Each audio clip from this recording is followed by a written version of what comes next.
I parked my truck on my own land, no trespassing, no theft, just parking. But then, Victoria Harlow, the HOA president from Pinehurst Estates, screeched up to my ranch like a storm blocking my way. Her eyes were wild, her face red with fury. "You're ruining the neighborhood's property value with this eyesore," she shouted, pointing at my weathered F-150. I couldn't believe it. This was my property my ranch built with my late wife, Mary. But she wasn't having it. Her rage grew. Her hands shaking as she flipped through her papers and her voice escalated. Suddenly, without warning, she yanked out her phone. "I'm calling the cops. You're going to jail soon." I braced myself, but then something unexpected happened. As the sirens approached, I noticed the officer's car pulling in. And then she saw him. My son, Sheriff Jake Harrison, stepped out flashing his badge.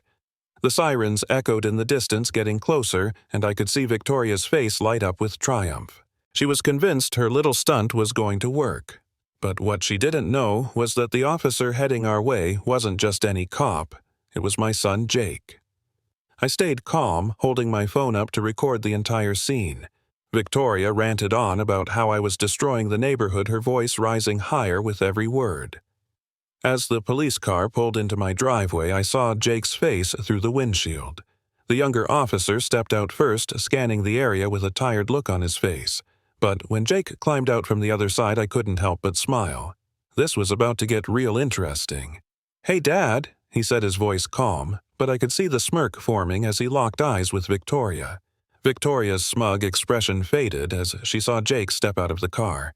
She blinked as if trying to process what was happening. "No, this can't be," she muttered, but I could already see the confusion creeping in.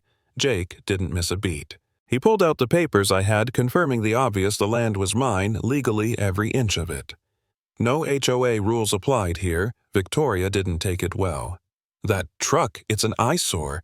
You have no right to—" "Actually," Jake interrupted, his voice steady but firm, "he does. It's his land, and you're wasting our time." I could see her blood boil. Her eyes narrowed, and she whipped out her phone again, hoping to salvage something. "I'll make sure everyone in Pinehurst knows what kind of person you are," she threatened. But the twist: her phone was already live streaming to thousands of viewers, and they were witnessing her breakdown. It wasn't just me she was messing with now. Victoria's face turned pale as she noticed the stream was picking up viewers. She realized she wasn't just arguing with me now, she was being exposed to an audience of thousands. The comments flooded in faster than I could read them. "Karen gone wild. Someone call her manager," and "she's about to lose this battle." But she didn't care. Her desperation only grew. "This isn't over." "Bob Harrison," she hissed, her voice cracking, "I'll make sure your ranch is gone one way or another." I stood there letting her rant, knowing full well that it was only a matter of time before she'd slip up. And slip up she did. She raised her phone, intending to take more footage, but instead she accidentally hit send on a text. The screen lit up with a message from her daughter, Jessica. "Mom, what are you doing? This is embarrassing. Please stop." For a split second, Victoria's icy exterior cracked. Victoria froze. The phone slipped from her hand, and for a brief moment I saw the panic in her eyes. She wasn't prepared for the public humiliation, especially not from her own daughter. Her carefully constructed facade of control began to crack. The live stream chat exploded, some viewers mocking her, others asking, "Is she okay?" I could feel the tide turning. The crowd around us shifted. The neighbors, once passive, were now slowly gathering closer, shaking their heads. And then it happened. Victoria snapped. "You people are all insane. He's ruining everything. This ranch, it's a joke. I'll tear it down if I have to." I could feel the weight of her words, but I wasn't worried. I had something bigger coming. Jake, standing beside me, gave a subtle nod as if signaling the start of the end for her. "You really want to do this, Victoria?" he asked calmly. "Because if you do, it's going to be more than just your reputation on the line." Victoria's eyes darted around, trying to regain control, but the damage was done. The live stream was now buzzing with questions and comments. "Who is this woman? Is she really trying to steal his land?" The spotlight was on her, and she couldn't handle it. Her face reddened as she fumbled to pick up her phone. "You think this is over? I'll make sure you regret this, Bob Harrison. You're nothing without this land." I felt a calm wave of determination wash over me. "You don't get it, do you, Victoria? This place, it's my legacy." Before she could respond, Jake stepped forward, his voice cutting through the tension like a knife. "Actually, Mom," he said, turning to me with a small grin, "I think it's you who's about to regret something." The crowd fell silent. They all knew something big was coming, and Victoria, well, she had no idea what she was about to face. Jake's words hung in the air, and for a brief moment it felt like time slowed down. Victoria stood there, her hands trembling, her eyes darting around as if searching for an escape. But there was no escape. Jake pulled out his phone and began scrolling through it, his face growing more serious by the second. "You want to know what I found?" he asked, his voice calm yet carrying a weight that made Victoria's eyes widen. The crowd leaned in their curiosity piqued. "What's he got?" someone whispered.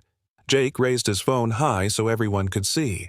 "Seems like someone's been forging HOA documents. The Resolution 47B you've been waving around, Victoria, never filed with the county." Victoria's face drained of color. That's impossible," she stammered, her voice cracking. But it wasn't impossible. It was all true, and the evidence was in Jake's hands. The crowd murmured, some gasping, others shaking their heads.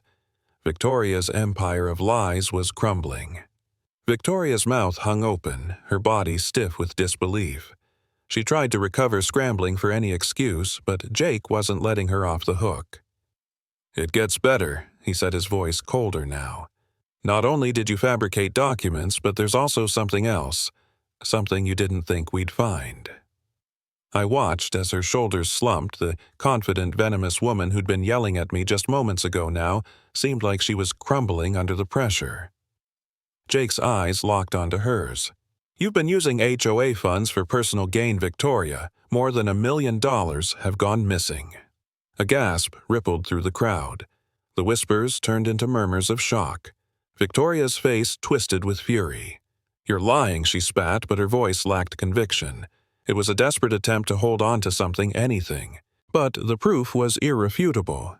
The crowd was turning, and I could feel the weight of victory beginning to settle in. Victoria's face turned an unhealthy shade of green, her anger now replaced by panic. She stumbled backward as if trying to escape the crushing weight of her own lies. But it was too late.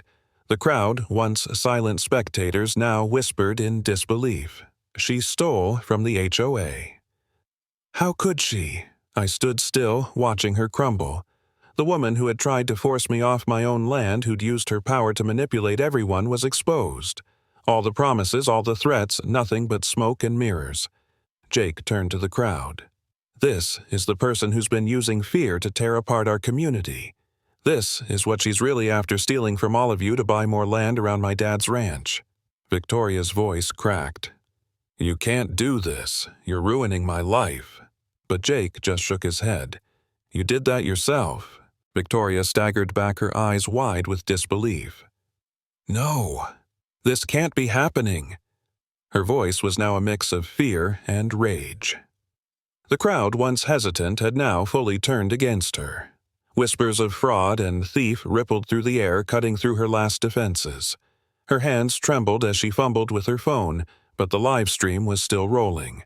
The comments were flooding in too fast to read. "This is it, she's done. Is she really going to get away with this?" Victoria's last desperate attempt to regain control. "I'll take this to the courts. You'll see. I'll make sure this backfires," she yelled, her voice cracking. Jake stepped forward, his eyes narrowing. "You already are in court, Victoria. The difference is you're the one on trial now." Her world was crashing down, and she knew there was no escape. Victoria stood there, her back against the truck, visibly trembling. Her body was stiff, her mind scrambling for any last-ditch attempt to salvage her position. But it was clear now there was no way out. I looked at the growing crowd, the neighbors who once feared her now standing behind us. This was the moment she lost everything. She raised her phone, but there was no more confidence in her voice. "I'll fight this," she repeated more to herself than anyone else. Her words were hollow now. Jake stepped forward, his face hardening. "It's over, Victoria. You've caused enough damage to this community. You wanted to bully my family off this land, but you've only shown us the kind of person you really are." Her eyes flickered with fear as Jake pulled out more evidence documents revealing her illegal land purchases and shady deals. The crowd watched, holding their breath.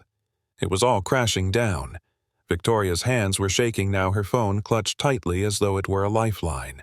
But there was no escaping the truth. Every piece of evidence Jake revealed only tightened the noose around her neck. "You've been lying, stealing, manipulating people for years."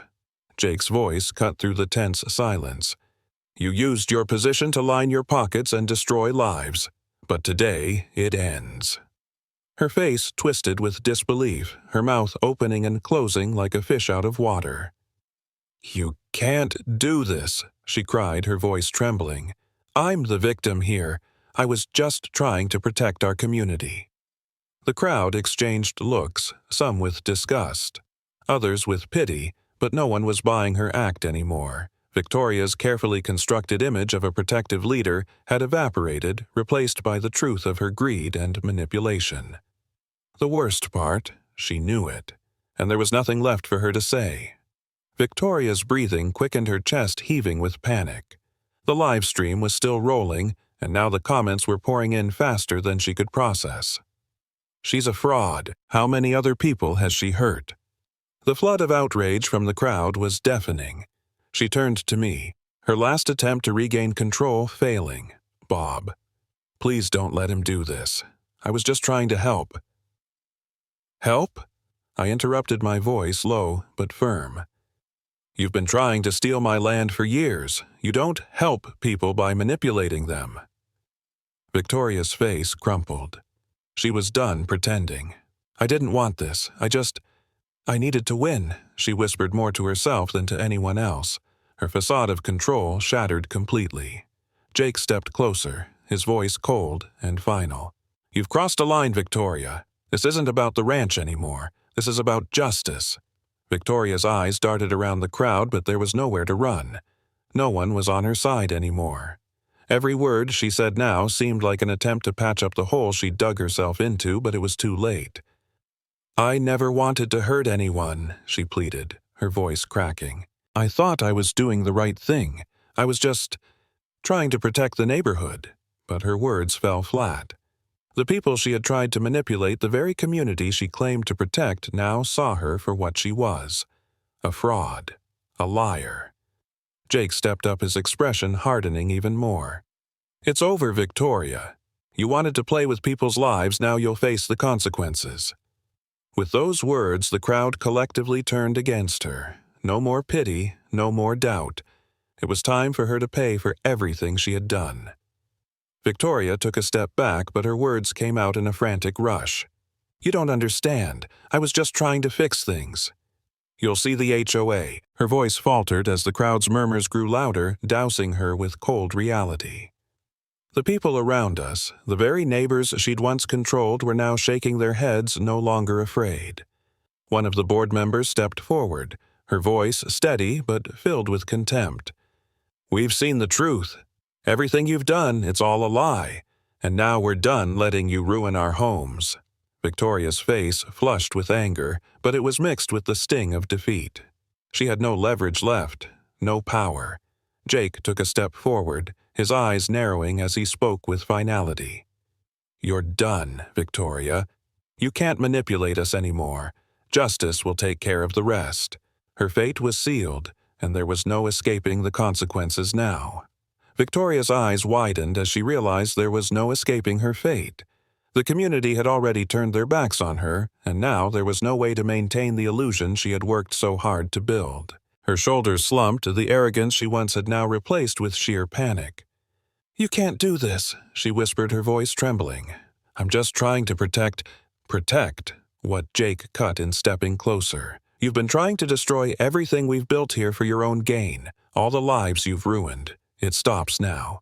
The sound of a car engine interrupted the tense silence, and the sheriff's car arrived, exactly what we'd been waiting for. Victoria froze, her face drained of color. "You've been reported for everything," Jake continued. "Misuse of funds fraud, and now misuse of emergency services." Victoria stumbled back, shaking her head, realizing that justice was no longer a distant concept. It was here. As the sheriff's deputy stepped out of the car, the weight of the moment hit Victoria like a ton of bricks. Her eyes widened in horror, her hands trembling uncontrollably. She stumbled backward as if trying to escape the inevitable. Jake didn't flinch. His voice was steady, but there was a fire behind his words. "You've crossed a line, Victoria. You've stolen from the community, forged documents, and caused endless chaos. You're done." The deputy, a seasoned officer who knew exactly what was at stake, walked up to her with a calm but firm look. "Mrs. Harlow, you're under arrest for fraud theft and misuse of emergency services." Victoria's mouth opened and closed, but no words came out. The reality of the situation was too much for her to handle. As the handcuffs clicked shut, the crowd watched in stunned silence the finality of her fall hanging in the air. As the deputy led Victoria away, she shot one last desperate look at the crowd at the people she had tried to control. But there was no sympathy left in their eyes, no more fear. The streets were buzzing with quiet murmurs, and for the first time it felt like the community was free of her grip. Jake turned to me, his face a mix of relief and determination.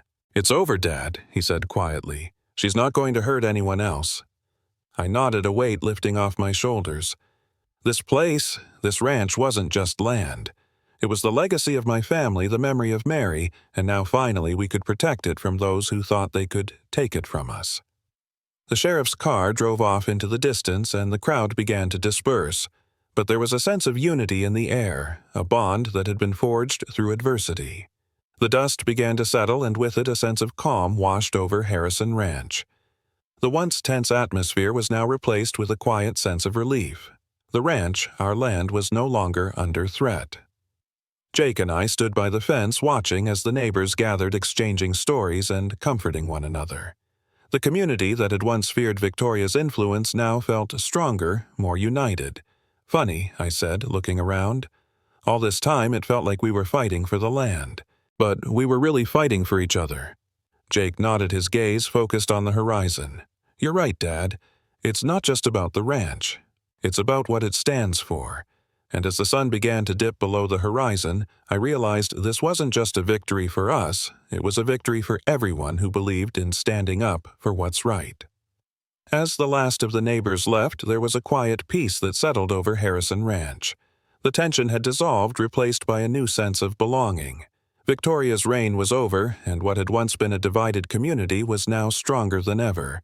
I looked over at Jake, who was leaning against the truck, a faint smile on his face. "You did good, son," I said, my voice thick with emotion. Jake chuckled softly, shaking his head. "We did good, Dad. You taught me to fight for what's right." I looked back at the land at the ranch that had been our family's lifeblood for so long. Now, more than ever, I knew we were protecting something bigger than just property. We were protecting a legacy. And in the distance, the Texas sunset cast a golden glow over the fields, a symbol of a new beginning, one where the community was united and no one could threaten it again. The next morning, as I walked through the ranch, the cool Texas breeze blew through the open fields, carrying a sense of fresh promise. The sun was just rising, casting long shadows over the land, and for the first time in weeks I felt a weight lift off my chest. Jake and I were standing by the barn when a few of our neighbors drove by, waving with smiles on their faces. They were no longer just distant figures. They were part of something real. "I think we're going to be okay," Jake said, his eyes scanning the land with the same pride I had always felt. I nodded. "We've got each other. That's what matters."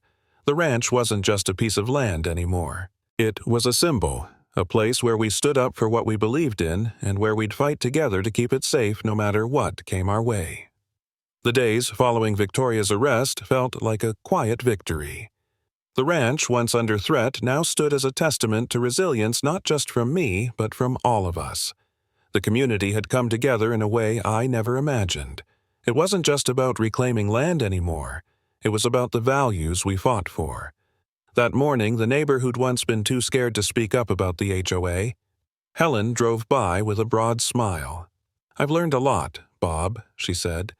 "This place, it's worth fighting for." Jake and I worked side by side just like we always had. But now, there was something different in the air. We weren't alone in this fight anymore. Pinehurst Estates wasn't just a subdivision anymore, it was a community, a real strong one built on trust, respect, and the knowledge that when we stand together, nothing can tear us apart. A few weeks later, the change was undeniable. Pinehurst Estates was no longer the oppressive place it had been under Victoria's rule. There were no more whispered fears, no more HOA members shaking their heads in silence. The community had found its voice, and it was louder than ever. Jake and I sat on the porch one evening, the sun setting behind the rolling hills of our land. The world felt peaceful, but there was a new sense of vigilance in the air. We had learned something important through all of this. We've fought for this place. Jake said, his gaze fixed on the horizon. Not just the land, but everything it represents. I smiled, the weight of the past few months lifting. Exactly. And now it's up to us to make sure it stays that way. The legacy of our family and of everyone who stood by us was just beginning. The wind rustled through the trees, and for the first time in a long while, everything felt right. The struggle was over, but the lessons learned would stay with us forever. The ranch, once a battleground, now felt like a true home again. That evening, as I sat at the dinner table with Jake, I realized how far we'd come. The place wasn't just the soil we worked, it was the people who'd stood by us, the ones who hadn't given up. Helen, Georgia. The board members who had finally come forward, and even some of the neighbors who had stayed silent but now showed their support. "We did it," I said quietly, looking at Jake. Jake smiled back, his expression one of contentment and pride. "Yeah, Dad. Together." And as the stars filled the night sky, I knew one thing for sure: the future was ours to shape, and this time we would do it right.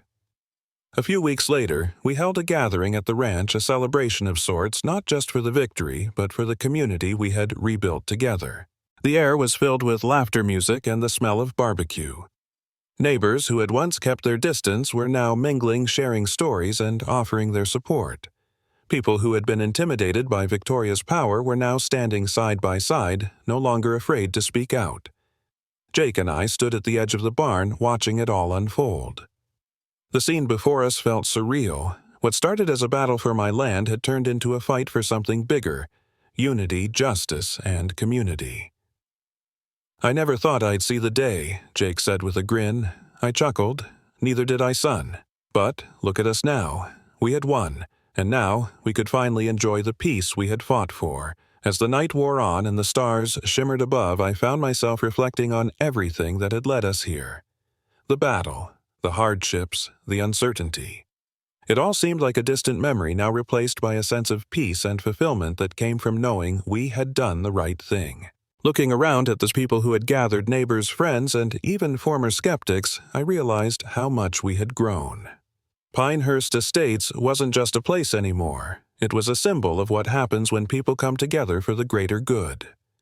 Jake stood beside me, watching the firelight dance across the crowd. "This place, Dad, it's more than just land now, isn't it?" "No," I said, my voice full of pride. "It's home.